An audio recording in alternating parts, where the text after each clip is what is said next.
দান সদাকা আল্লাহর কাছে খুব বেশি পছন্দের। দান সদকা করার জন্য সম্পদ লাগে না, আমার কথা শোনেন। দান সদকা করার জন্য সম্পদ লাগে না, কলিজা লাগে, মন লাগে। বহু বড় বড় মানুষ আছে দান সদকা করতে পারে না, কোটিপতি, জাকাত দেয় না, আছে না?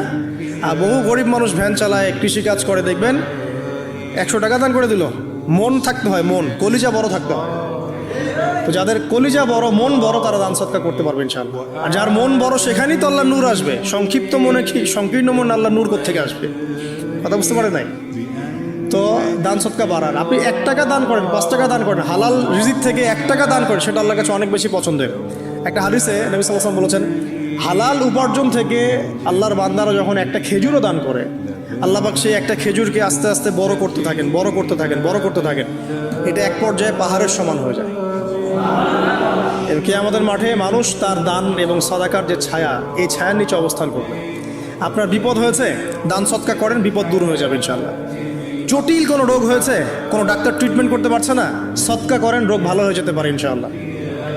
সদকার ব্যাপক ফজিলত আছে। সদাকা, দান সদাকা, দোয়া, এগুলো তাকদিরের যে বিপদ আপদগুলো আছে না, ঝুলে আছে, আমাদের তাকদিরে বিপদ আছে না অনেক, এগুলোকেও সরিয়ে দিতে পারে আল্লাহ।